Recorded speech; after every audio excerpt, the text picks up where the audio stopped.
Itong mangyayari ngayon, ano na lang yan, history, history repeat itself na lang yan eh. May nakakita. Narito pa rin sa aking puso ang pagnanais na sukdang ikamatay ko. Mapatunayan ko lang sa Pilipinas, may it's real. tunay na Diyos at may tunay na relihiyon.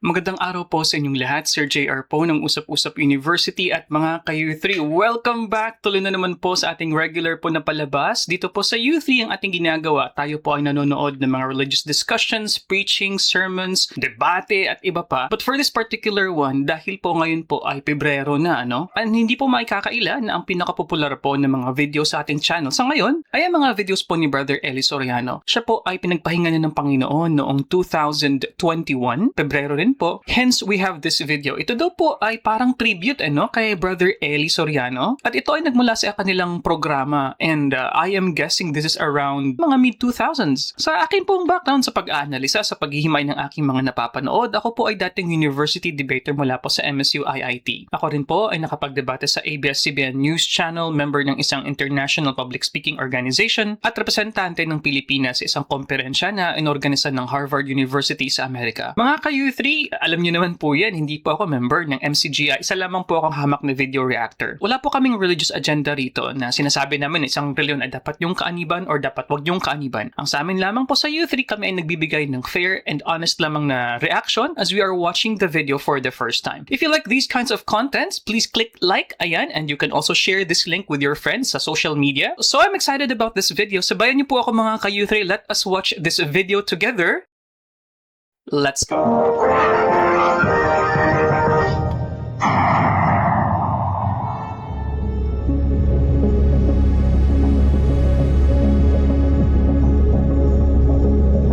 Mga tagpo sa buhay ni Brother Eli.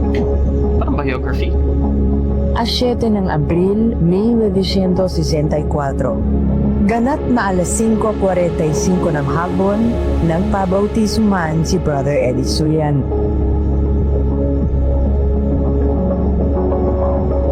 Ito ang naging pasimula ng bagong buhay at pakikitaka para sa kanya.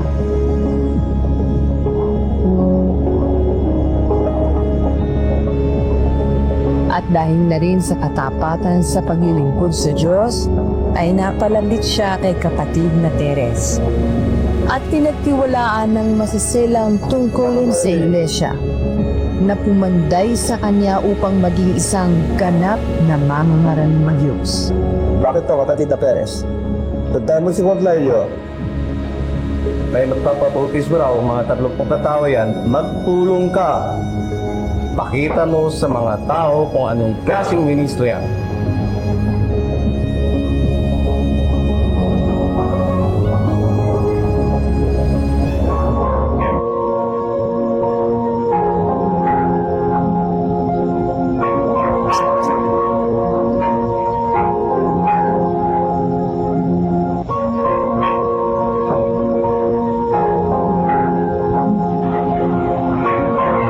Isa sa pinakamalungkot na bahagi ng buhay ni Brother Eli ay nang malaman niyang may maluhang sakit si kapatid na Perez.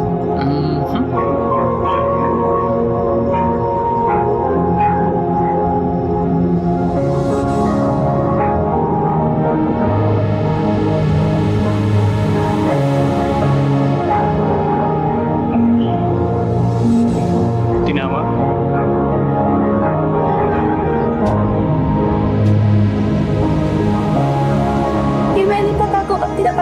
Ipag-meditation kayo.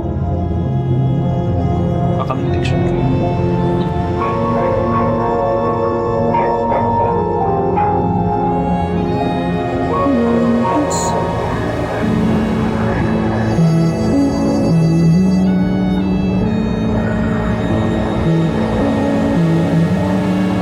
Hindi pwede.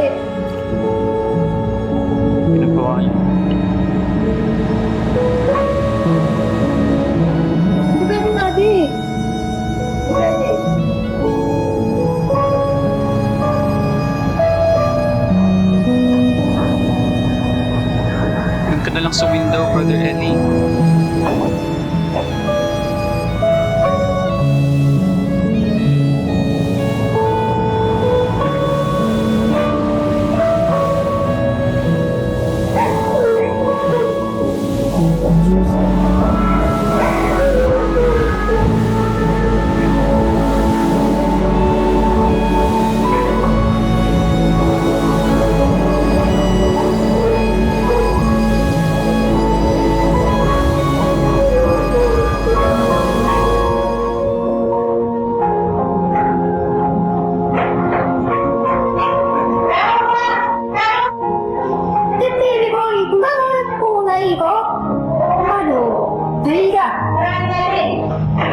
Dinanas niya ang salinira at pang-aapi ng mga dating kasamahan.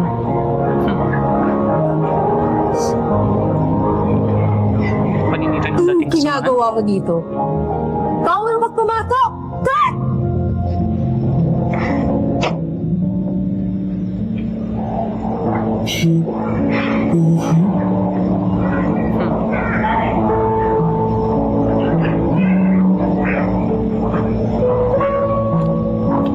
Okay, before we continue, medyo madamdamin po pala itong video na ito, ano? So, medyo dramatic dahil syempre ito parang pagsasadula ng parte ng buhay ni Brother Eli. Initially, I was expecting po na mula pagkabata, pero parang parte lang ng buhay ni Brother Eli nung nagsa-start siya, no, with this church, mga ka-U3. And of course, we already had a tribute video before, yung sa history nga ng MCGI. And what we know is si kapatid na Perez, Nicolas Perez po, no? Ito po yung parang mentor ni Brother Eli. Pero yun nga, nakita natin na may mga babae na member ng church nila. It seems to me na parang pinagtatabuyan si Brother Eli. So ano po kaya talaga yung mga reasons for this? Because if that is the case, maalala ko sa Suhay, di ba, parang nagkaroon ng ano yun, ng offshoot yung dalawa, di ba po? I wonder who actually continued. Kasi nung namatay si kapatid na Perez, ang nag-continue ba si Brother Eli despite using a different name? Parang yun po kasi pagkakaalam ko, di ba po? And then yung kay Miss Gugulan yata, parang one of the reasons why si Brother Eli ay nag-break away because according to him, it is not biblical na babae ang magiging puno. Given that, yung structure nila, even prior sa continuity ng simbahan ni kapatid na Perez, siguro structurally may problema na kasi parang I feel, pinaboran, ni kapatid na Perez is si Brother Eli, yet ang nag-continue ay itong si Miss Gugulan, kung di ako nagkakamali. So please enlighten us, lalong-lalo na po sa mga members po ngayon ng MCGI. And we have to take note na ang name ng simbahan dito ay hindi pa po Members Church of God International, ano po. But anyway, I like this so far dahil sa, yun nga, parte ng kasaysayan ng simbahan. Although hindi ko din po alam, no, saan po nagmula si kapatid na Perez even prior to establishing his own church. Siya po ba ay Katoliko, Protestante, o nagmula po sa Iglesia ni Cristo or other churches, mga ka-U3?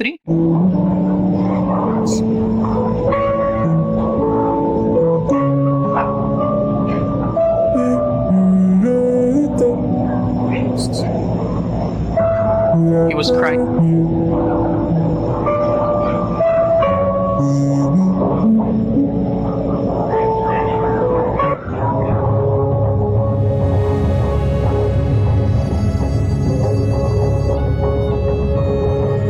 Natagpo sa buhay ni Brother Eli.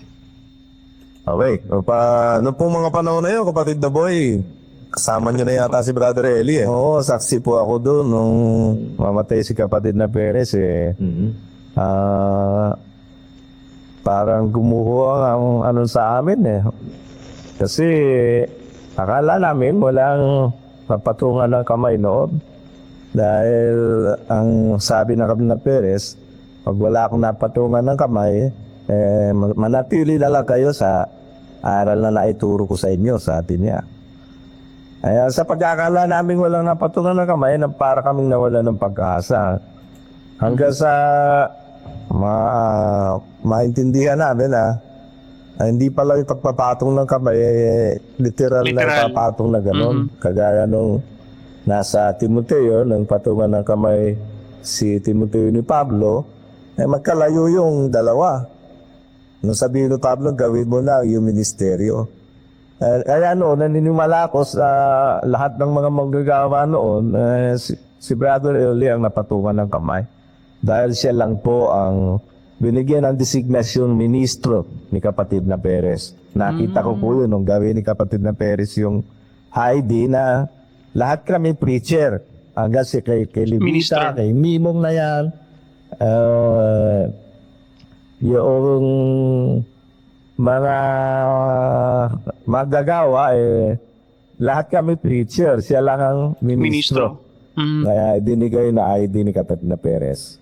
ID. So, yun po sa lahat ng manggagawa talagang si Brother Eli lang. Sikirang ganong. Meron pa nga, hindi ko lang nakita yun eh. Sabi ni Brother Eli, ID na Primera Ministro.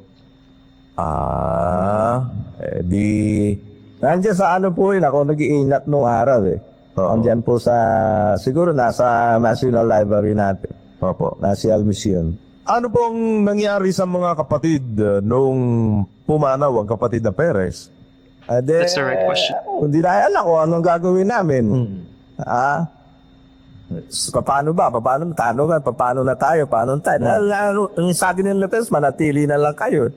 O di, wala kami sa magtuturo. Kaya, nung magsalita si Bradley, nag-texto siya, bago ilibing si Kap na Pers, pinagsalita kami mga manggagawa kung ano ang masasado namin. Si Bradley nag-texto na kahit na walang napatungan ng kamay, pwede tayo magtatuloy sa paglilingkod sa Diyos dahil wala namang nagtitiwalag sa atin. Kasi ang magtitiwalag sa tao yung kanya kasalanan. Ang Diyos ang magtitiwalag sa tao dahil sa kanyang mga kasalanan. Wala namang ganong pangyayari. Namatay lang si Katop na Pers at Diyos hindi naman namamatay, sabi niya. Kaya doon testo na yun, nabuhayan ng loob mga manggagawa, palakpakan kami noon. So, parang nagkaroon uli ng pag-asa yung mga kapatid dahil doon sa napakinggan na yun. Pero Brad Doy, paano po kayo na itaguyod yung gawain ni kapatid Eli doon sa mga panahon na yun? May naiwan bang pwedeng gugulin na salabi si kapatid na Perez nung mamatay siya? May naiwan ba siya na pwedeng gamitin ni Brother Eli para ipangasiwa sa mga kapatid? Alam ko po, yung pera sana dapat may gamitin sa gawain nung mamatay sa Perez, hinakot po ng kanyang mga anak. Kaya anong araw, namatay si Perez, halos balance po ang iglesia. Kaya noong nagtapasimula na uli, doon yung abuluyan ng mga kapatid noon, wala naman pong maramang gawain noon. Yung abuluyan ng mga kapatid noon, yung mga kapatid na talagang puspisan kong tumulong, yun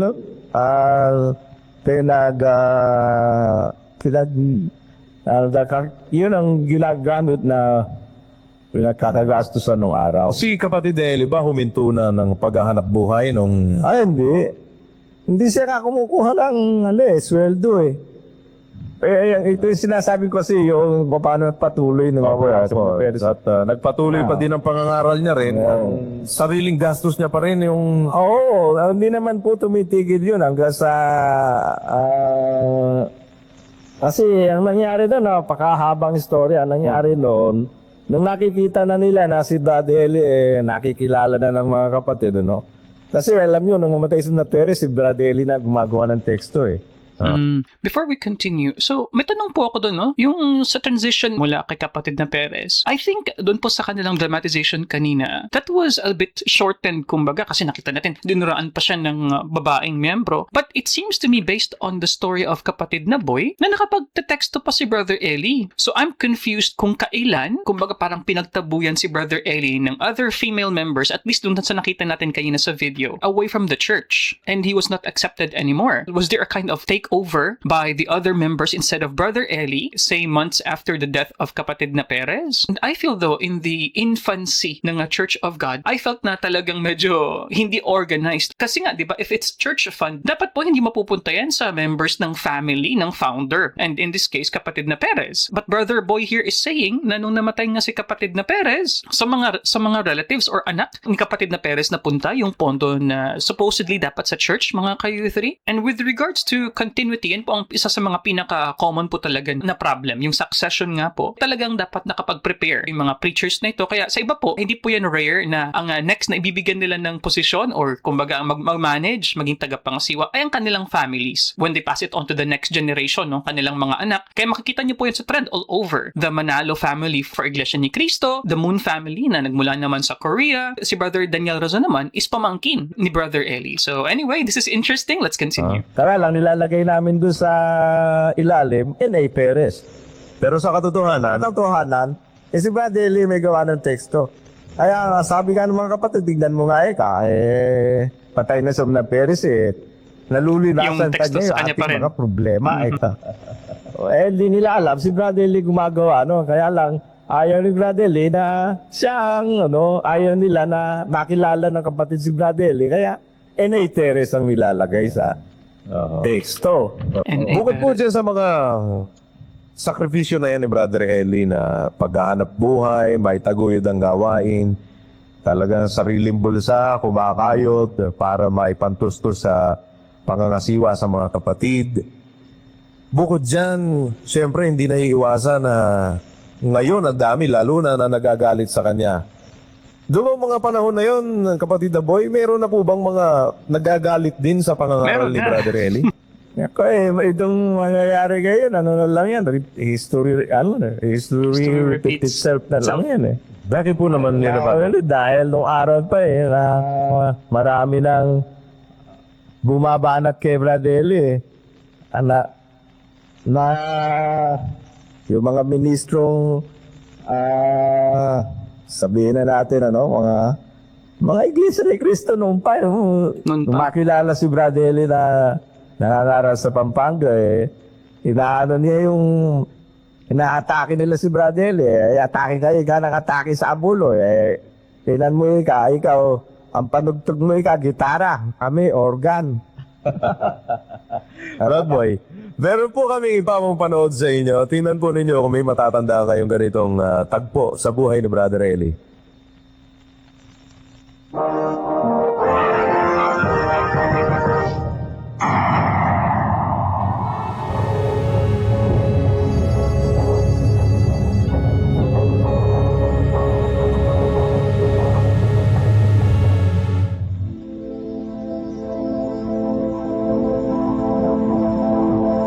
At kahit buhay pa ang manganib ay hindi iindahin, maihayag lang ang katotohanan sa sambayanan. Kamukha Ginoong Tucker! Ginoong Tucker! Pagkakataon mo na ngayon para ipagtanggol ang iglesia mo! Ang nakasulat kasi sa Biblia, sa 2 Korinto 9:7, ito ang nasusulat. Magbigay ang bawat isa ayon sa itinasya ng kanyang puso. Huwag mabigat sa loob o dahil sa kailangan. Bakit? Ha? Bakit? Dahil iniibig ng Diyos ang nagbibigay ng masaya. Ha? Ang iglesia ni Cristo. Nagbibigay sila dahil sa kailangan Meron sila Santa Cena sa umaga na wala naman sa Biblia. Wala sa Biblia yun! Kahit anong gawin nyo, wala sa Biblia! So noon pa pala tinitira niyo nung talaga. araw, ang bayan ng Diyos ay walang inuurungan na diskusyon. Ipagtatanggol nila ang aral na kanilang sinampalatayan. Hanggang ngayon, nananatili ang panininsigang yan mga kapatid. Ang ating pagtitiwala, wala tayong kurangan pagdating Sa sa Biblia. aral ng Diyos. Taong 1974 nang Sa tambanga at bugbugin si Brother Eli na mirning diakono ng Iglesia ni Cristo, Pagwagwa, Pampanga.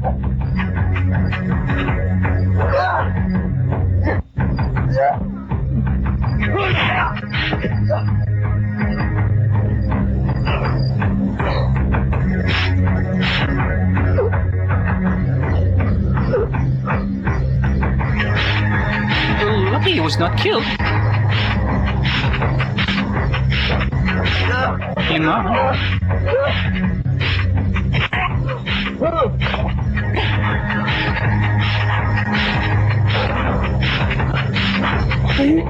Ano, parang tinuruan ng leksyon? Ganun po ba yun?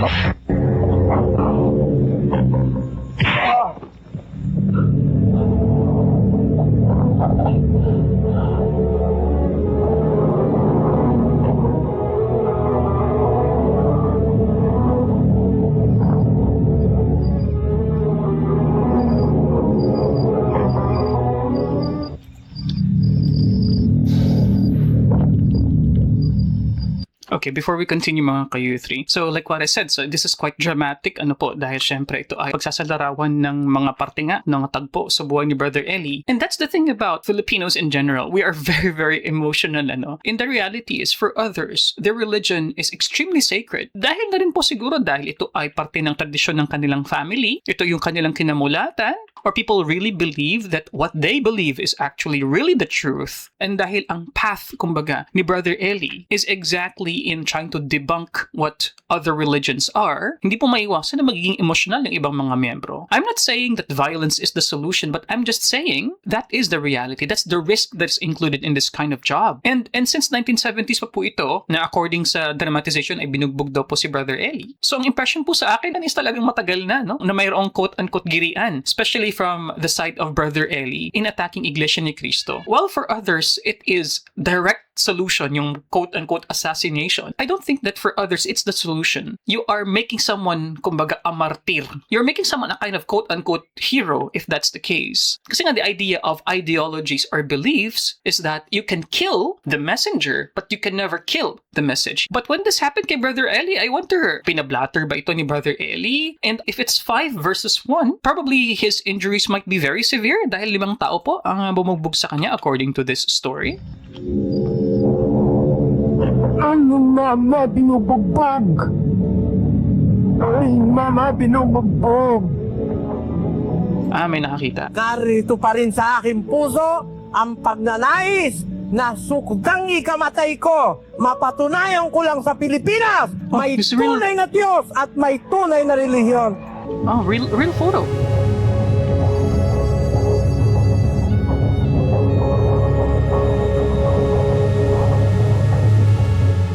Yun, Brad Boy. Ay, rakapakot po talaga ng araw. Kasi live talaga yung ano eh. Ba't tiyempo na yun mga kapatid, bakit noon kaya parang natulogan nila na wala kasama si Brad Oli eh. Hindi rin nakasama sa kanya noon eh. Na-tiyempuan siya naging isa, kaya siya. Kaya nadali siya ng mga diakono na iglesia ng Manalo. Guago, no? Mabuti, hindi pa po nila naituloy ng talagang... Oo. Oy, Napinatay. marami na po mga attempts sa kanya doon sa Binauganan Tarlac. Ayun, nandun ako nung tapatan kami ng iglesia ni Manalo ron. Ng baril? Nagpupulong kasi kami. Mabungay yung pulong, marami nakikinig. Malaan nila, tinapatan kami ganun. Tinapatan. Nangyari, lumayo kami ng mga 500 meters. Sumunod yung mga tao sa amin. Ang ginawa nila, tumawag ng mga miyembro nilang PCQ, no? Oh. Kunyari, pinalitaw nila, wala kaming permit. Sinasama nila Phil Subdadeli. Mabuti na lang yung mga taong baryo, pinalibutan Subdadeli, hindi sila Ayun. Yung pong mga ganong mga panganib na nasuong ni Brother Eli, hindi ba sabihin nating nakapagpaduwag sa kanya sa inyong nakita sa kanyang Baliktad. naging, ano ba ang tawag dito? Kung yung kanyang naging tugon dun sa mga nangyari sa kanya na yon, hindi ba yun nakapigil sa kanya para magpatuloy sa pangangaral at pag-aakay sa mga kapatid? Ayun nga ang nagpatibay sa akin eh. Dahil nakita ko siya na kung paano ang tapang ni Kapla Perez, ganun din siya. Basta matapang pala si Kapla patayin mo Perez. na siya sa tungkulin niya. Di siya matatakot. Sundo siya mamamatay. Ganun ang nakikita kong paninindigan ni Brad Eli. Ayan po. Maraming salamat po kapatid na boy. Napakaraming mga bagay na nailahad ninyo sa kapakinabangan ng ating mga kababayan at mga kapwa-tao. Thank you po at Salamat din po. At magpirmi kayo sa panonood ng Dating Daan. Nakakita na po kayo mga kababayan ng isang tunay na pagsasama-sama. Na walang kaplastikan, walang karubihan. Ang tunay na turo po dito ay tunay na katwiran ng Diyos sa Biblia. Ganyan po ang paninindigan ng samahang ito. Magandang gabi po sa inyo lahat.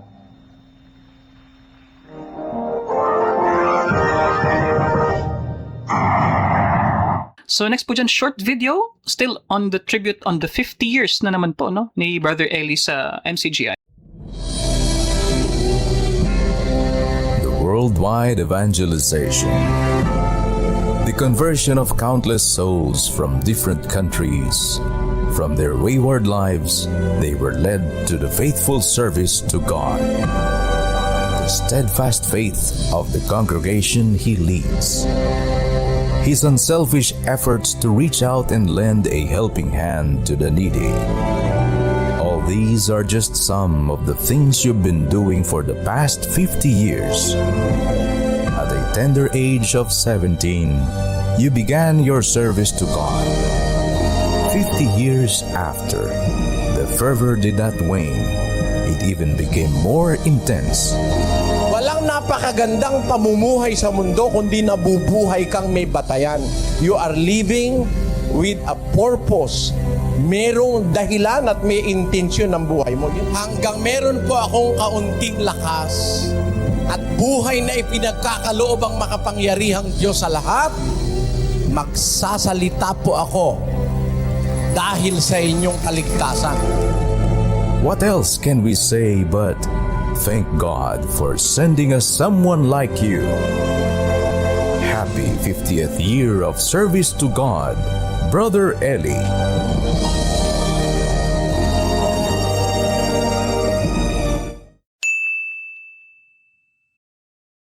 Okay mga ka-U3, so dyan po nagtatapos ang ating episode ngayon at well, that was a short one. Salamat po sa ating staff na nag-compile po. At least actually 2 video lang naman to na maiksi ano. But yun nga, ito ay dramatization especially on the first part ng mga tagpo. Importanteng tagpo sa buhay ni Brother Eli. Together with Brother Boy. Although honestly, hindi ko po kilala no? Si Brother Boy. Anong family name po ni Brother Boy? And it seems to me na he's one of the old talaga no, na member at nakasama ni Brother Eli. And I would like to know sa mga viewers po natin, sino po sa inyo dito ang kumbaga long-time member ng Iglesia ng Diyos? Because what we know is talagang meron tayong mga supporters no coming from different generations, and aware din po ako na may mga senior citizens po dyan, yan, mga Thunders po. But going back, one of the impressions na meron po ako about this video is talagang in a way naging passion ni Brother Eli yung pagdedebunk, pagko-correct ng ibang relihiyon, at ito po lang pagtira niya sa mga doktrina po ng Iglesia ni Cristo. Like for example, na-mention kanina, Santa Cena daw nga, matagal na pala talagang ginagawa ni Brother Eli mga ka-U3, ano? Which begs me the question, so what we know, when Brother Eli died around 5 years ago, so alam natin si kapatid na Daniel ang